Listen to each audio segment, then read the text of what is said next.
Investiture of the Gods, Chapter 51. The chapter kicks off with a poem about the Yellow River Array, calling it a Shisunying Jingsha. A time of reckoning. A time of reckoning. It sets the mood perfectly. This isn't just strategy, it's like a cosmic bill coming due. Absolutely. Change is here, and it's violent. Okay, so let's get right into it. The Yellow River Array. Laozi and Yanxi Tianzun, I mean, these are the top figures. They just decide to walk in. And that moment tells you everything. Doesn't matter how powerful the magic is meant to be to them. It's almost beneath notice. But what Laozi sees inside is fascinating. It's not just straightforward torture. No, it's stranger. He sees the Zhu disciples who were captured, and they're described as asleep but not yet awake, deeply asleep, snoring heavily. Snoring, while captured in a deadly magic array. Yeah. But then the contrast hits. He looks at the main platform, and it's horrific. 4 or 5 people incomplete in all 5 body parts, dismembered. Wow. Okay, so deep sleep for some, dismemberment for others. And Laozi's reaction. He says their 1,000 years of merit have turned into a painted cake. What does that really mean here? Oh, that's devastating in this context. A painted cake gives you no nourishment, right? It means all their spiritual work, maybe millennia of cultivation towards immortality. It counts for nothing against this grand destiny. So personal achievement just gets bulldozed by fate. Pretty much. Their merit can't save them because this whole awful event is, well, required.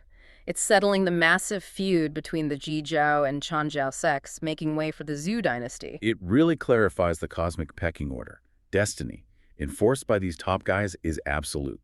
Right. And the creators of the array, the 3 goddesses, San Xiao Nian Yang, they try to fight back. They have to defend it. They use their best weapons, right? The golden dragon scissors. Yeah, King Xiao throws the Jinjiao Jun. These things are legendary, supposed to cut through anything.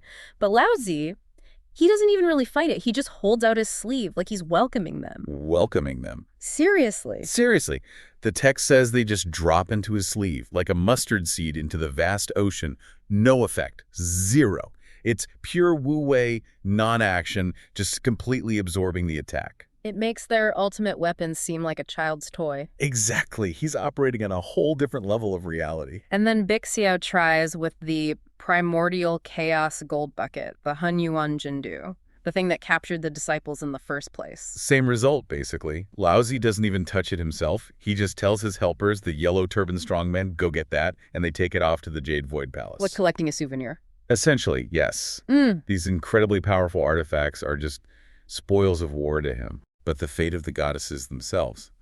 This is where the ruthlessness really shows. It's not gentle. No, not at all. Young Xiao, the eldest, she gets neutralized, wrapped up in the Qiankun map, the Heaven and Earth map, and basically imprisoned forever under the Quilin Cliff. Okay, so containment for her. But Qiangxiao. Instant death. The Yuanxi Tianzin has the white crane boy hit her on the head with the 3 treasures, Jade Rui. Bang! Her soul immediately goes to the investiture platform. Her part in the story is over. Destiny fulfilled. But Bixiao's end seems particularly graphic. Put in a special box by Yuanxi Tianzin and turned into blood water in a moment. Why so different? It feels like an escalation, doesn't it? A more severe punishment, maybe. It's total physical erasure. An emphatic statement about challenging the Supreme Order. Just gone. But her soul still goes to the platform. Her soul still goes. It has to fulfill the investiture list. But the manner of death is just shockingly absolute. Okay, so the array is gone. The goddesses are dealt with. What about the disciples inside? The ones who were asleep? They survive, physically. Laozi wakes them up, uses his middle finger, points, triggers thunder, and poof, they're awake. Yang Jian, Jinza, Musa, all of them. Instant wake-up call. But Yuanxi Tianzin then explains the real cost. They've had their 3 flowers on the crown shaved off and 5 energies in the chest eliminated. Let's pause on that because that sounds bad. It's incredibly bad from a Taoist cultivation perspective. The 3 flowers are the pinnacle of spiritual achievement. Losing them, it's like having your potential for ultimate enlightenment just cut off, a spiritual neutering. And the 5 energies. That relates to the core life force, the balance within the body. Losing those means they've been fundamentally weakened, spiritually gutted. It's permanent damage to their immortal path. Okay, but hang on. If Laozi and Yuanxi Tianzin were always going to step in for the Zhu side, why even let their own key disciples get captured and take this massive spiritual hit? Yeah. Was that suffering planned? It seems that way, yes. It feels intentional. This whole massive conflict, the Sfeng is about fulfilling a preordained destiny and balancing cosmic bets, this shaki or killing energy. So sacrifices were required, even from their own side. Exactly. Their capture, their spiritual damage, it was, you could say, a necessary transaction. Part of the price for the Zhu victory and settling the cosmic score. Their personal path gets sacrificed for the bigger picture. Wow. Okay, they need these guys back in the fight, right? Jiang Zia, the commander, apparently still faces this fear of 4 nines, some destined danger. Yes, a critical moment for him. So the disciples, even though spiritually damaged, get a huge practical boost. What's that? They're given the earth-traveling golden light method, the Zhongdijin Guangfa. Suddenly, they can travel thousands of miles a day.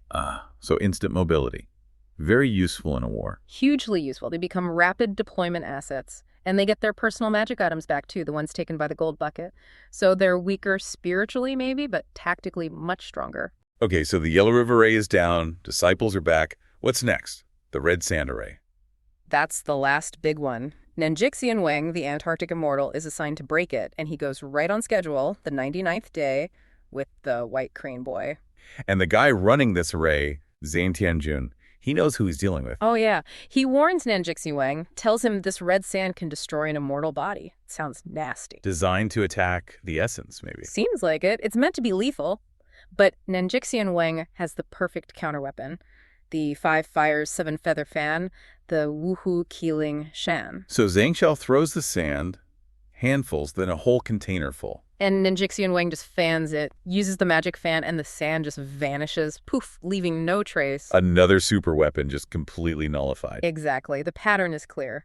The top-tier Changzhou artifacts are simply unbeatable by these Jizhou arrays. And Zhang Xiao, same fate as the others. Pretty much. Tries to run, gets smacked from behind by the White Crane Boy's Jade Rui, falls down, killed instantly. Soul heads to the Investiture platform. Checkmate. So inside this red sand array, Neza and Lei Zhenzi wake up. Yes, and they find King Mu. He's dead. The prophecy said he'd face 100 days of calamity, and lying in that array fulfilled it. He had to die, according to destiny. Right. But he also has to win the war. Right. So death is just temporary. Destiny requires both. Who brings him back? Randing, the lamplighter Taoist, he takes charge. Cleans the body, grinds up a special pill, a danyao, mixes it with water, gives it to the king. A magic pill, basically. A very powerful one, yes, an artifact of resurrection. And after about 2 hours, Qin Wu wakes up, realizes he's alive again. That's got to be a powerful message to everyone. The Zhu leader literally came back from the dead. Absolutely. It confirms the divine mandate. Even death is just a plot point that can be overwritten if needed for the grand plan. So, Randing declares the array-breaking mission done. Gives the command seals back to Jiang Zia. Yep. Says essentially, okay, the magical stuff is sorted, back to the human war. But they're not quite done interfering. They're setting up the final act for Wenzhong, the main enemy commander. Exactly. Strategic moves now. Guang Chengzi goes to block him at Peach Blossom Ridge. Qi Jingzi goes to block him at Yan Mountain. They're boxing him in. Creating a kill zone, almost. Feels like it. And then Yun Zongzi shows up. He's called a fortunate and virtuous immortal because he managed to avoid getting caught in any of the arrays. Lucky him. And he has a job to do. A very specific, very ominous job. He's there to build the heavenly fire pillars, Tongtian Shenhuzu, and wait for Wen Taishi at a place called Zhulongling, Cut Dragon Ridge. Heavenly fire pillars at Cut Dragon Ridge. That sounds final. It absolutely is. It's a custom-built execution device. Randing even decides to go there, too, just to make absolutely sure. The spiritual war is basically over. They've scheduled Wenzhong's demise. And Wenzhong seems to sense this. He's despairing. Deeply. The sources say he feels his whole sect, Jizhou, is now worse than ash and grass. He knows the game is up, spiritually speaking. But Jiang Zia pushes him anyway, challenges him, then executes a captured general, Zhao Jiang, right in front of Wenzhong's camp. Maximum provocation, designed to tip him over the edge into pure rage. And it works. Wen Taishi attacks, leading to this huge final melee. Right. Let's just quickly picture this. It's not spells now, it's swords and spears. Huang Tianhua charges Wen Taishi himself on his black Qilin. Yep. Then you have Yang Jian fighting Han Zixian, Neza taking on Kaiyun Shanzi. Specific duels. And down on the ground, the main forces clash. Huang Feihu and the Zhu generals against Wenzhong's generals. Total chaos. The description is incredibly visceral. Yeah, that poem. Sword strikes armor, armor receives the sword like a ferocious tiger fighting a Swanee. A mythical lion-like beast. Intense imagery. But the end result is just slaughter. Warriors died, disorder like hemp. It emphasizes the human cost. Only for the sake of the king settling the nation, blood dyes the sand. Before Xia even starts planning this big night raid, his side is already riding high, you could say. There were some major wins just before this. Absolutely crucial wins. And the key thing here, I think, is how they were won. It wasn't just Xia's brilliance alone. Immortal intervention was decisive. Right. It kind of signals that the outcome of the war is already sort of preordained. Yeah. On a higher level. You could definitely read it that way. Wenzhong's key supporters, these powerful figures, they were just falling one after another, like Han Zixian. Yes, with the windbag. Exactly. She had this incredibly powerful artifact, but Xia had Xiang Darin helping him out. And Qiang provided the counter. Provided the Dingfeng Zhu, the wind-settling pearl, instantly neutralized her main weapon. Which is amazing. And Xia, seizing the moment. Didn't waste a second. He brings out the Deshenbian, the Look of God strikes her, and boom! Straight to the Investiture platform, as the text says. It's that sudden, almost clinical lethality. It really is. Yeah. And it continues. You've got Kaiyun Ferry taken out by Nez's spear. Quick, efficient. And the general, Zhang Ji. Same story. Wang Feihu's spear. It shows Xia's forces weren't just defending anymore. They were aggressively capitalizing on these openings provided by divine aid. So Xiang Darin provides this key piece of magic tech, basically. Secures that, let's call it the cosmic advantage, and then leaves. Pretty much. His job there was done. Yeah. It clears the stage for Xia to execute the final, purely military part of the plan. It gives Xia this incredible momentum, this confidence that he's not just fighting for the mandate of heaven, he's actually, carrying it out. Precisely. The stage is perfectly set for the Jiying. Okay, let's dig into that strategy. Xia gets his generals together, hands out these written orders, the Jiantai, and unveils this really complex plan. It's not just a frontal assault. No, not at all. And what strikes me first is the psychological element. It's quite sophisticated for the time, really. How so? Well, before the main attack even launches, he sends out 3,000 troops, led by figures like Xinjia, Xinmian. Their job isn't fighting, initially. What is their job, then? Shouting. Propaganda. They're ordered to spread out and yell this specific message. Which was? Something like, submit to Chiki's virtuous ruler. Come over to us. Flee the tyrant Zhu King error, you'll be destroyed. Wow. Okay, so that's pure psychological warfare, undermining morale before the shooting starts. Exactly. He's trying to peel away Wenzhong's rank and file, make them doubt their cause, fear for their lives, isolate the commander. It's a smart gamble, betting on that basic human instinct for survival. It is. But it wasn't just a gamble. He wasn't relying solely on them deserting. Right, there was a fallback, or rather a simultaneous push. Oh yeah, a massive one. The main assault structure was intricate. 3 key commanders, Huang Tianhua, Neza, Laizenzi, sent on secret routes. The text just says thus and so, Yeah. very hush-hush. Classic secret orders. And then the main forces deploy. Huang Feihu with 5,000 on the left flank. Gongqi with another 5,000 on the right. So strong flanking maneuvers. Absolutely. And then a direct, heavy push on the main gate. The Yuan men, that's Jinza, Musa, and importantly, Long Zuhu. Long Zuhu, the one who throws stones, like massive boulders. That's the one. A walking piece of artillery, basically. Crucial for breaking defenses. But here's the part I find maybe the most brilliant, the real checkmate move. The logistics attack. Yes. Yang Jian. He gets 3,000 men, and his target isn't the enemy soldiers, not directly. It's the rear camp. That supplies, grain, fodder, everything. Everything. And the orders are specific. First, burn it all down. Xia explicitly says this will ensure the enemy army would be routed without fighting. Crippling blow. Utterly crippling. Then, and only then, Yang Jin is to go and support Lai Zhenzi's assault near Julongling. It shows Xia understood the fundamental weakness. You can have the best magic, the bravest soldiers, but if you can't feed them, it's over. Especially facing the elements, the pressure. Burning the supplies guarantees panic, guarantees desertion, and makes the whole military assault almost a foregone conclusion. Masterful, really. Now, Wenzhong wasn't completely caught off guard, was he? The source says he sensed something. Right, he felt this killing aura, this shocky, moving towards his main camp. He wasn't naive. He did try to prepare. What did he do? He positioned his remaining generals, Deng Zong and Tao Rong on the left, Xin Huan on the right. Jili and Yu King were assigned to protect the supplies with archers. Trying to defend the very thing Yang Jian was about to torch. Exactly. And Wenzhong himself waited in the center with his elite guard, ready for the main impact. And then it hits. First watch. First watch, yeah. Signal lanterns go up, then a cannon shot the Xin Pao, and all hell breaks loose. The description is intense. Conquering clouds lock the long sky. Swords and halberds clash. Torrents of blood fill the pits and trenches. It's brutal. It mixes that epic, almost poetic language with the raw horror of battle. Makes it feel very real, even amidst all the magic and mythology. Definitely. And Xia himself is right in the thick of it, apparently breaking through 7 defensive lines. 7 lines. That's incredible momentum. Which forces Wenzhong's hand. He charges Xia directly on his Ink Kylan mount, trying to cut the head off the snake, It makes sense. Take out the commander. But it backfires. Xia uses the Da Shimbin again, that divine whip. Ouch. Where did it hit him? Left shoulder. Wounds him. Maybe not fatally, but it takes him out of that direct confrontation. And then comes the supporting fire, so to speak. Oh, yes. Lang Zuhu unleashes his stones. The text describes it like flying locusts and sudden rain. Just this overwhelming barrage. Imagine the terror. Yeah, that plus the shouting, the confusion. It ramps up the pressure immensely. And then the flanks start to collapse. Huan Feihu's forces hit Dengzong and Tao Rong. And this is where another key figure falls. Right. Huang Tiangsang, who was Wang Feihu's son, young. Fierce, he manages to spear Tao Rong.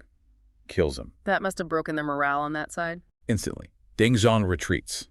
Xin Huan on the other side. He looks around, sees the sheer number of Zhu attackers, and he sees the fire. The fire in the rear camp? Yang Jian succeeded. Completely. The supplies are gone. It's visible confirmation of disaster. And that's when the propaganda really kicks in. The soldiers realize it's hopeless. Pretty much. Their supplies are burning, their generals are falling or retreating, and they hear these promises of peace and safety if they just switch sides. So they break. They break. The Qingtang soldiers start fleeing, apparently shouting that Jiki is the place to be. When Zhang's defeat is total, it's strategy, psychology, logistics, and divine power all converging. So the battle itself is lost. The human part of the conflict, for Wenzhong, is essentially over. And the shift is immediate, right? Absolutely. He manages to gather what's left of his army, maybe 30,000 or so, a fraction of what he had, and Tao Rong's confirmed dead. A major loss. Where did they even try to go? They retreat about 70 li, maybe 35 miles, get to the foothills of Qishan. The initial plan seems to be to head for Jiaming Pass, regroup there. But Heaven has other plans. Oh, does it ever? This is where it gets really stark. His escape route is just blocked systematically. First up, Peach Blossom Ridge. And who's waiting there? The immortal Guang Chengzi, one of the really powerful ones. He just tells him to stop. Explicitly. Tells him he's going against heaven's mandate, the Qin Ming. Says he absolutely cannot pass this ridge. So it's not a military blockade, it's a divine decree. Exactly. Wenzhong is now face-to-face with the cosmic order telling him no. How does Wenzhong react? He must be furious, desperate. Enraged. He's trying to save his man. He sees this figure, technically from the same broad Taoist tradition, blocking him. So he attacks. What else can he do? Fight his way through. Tries to.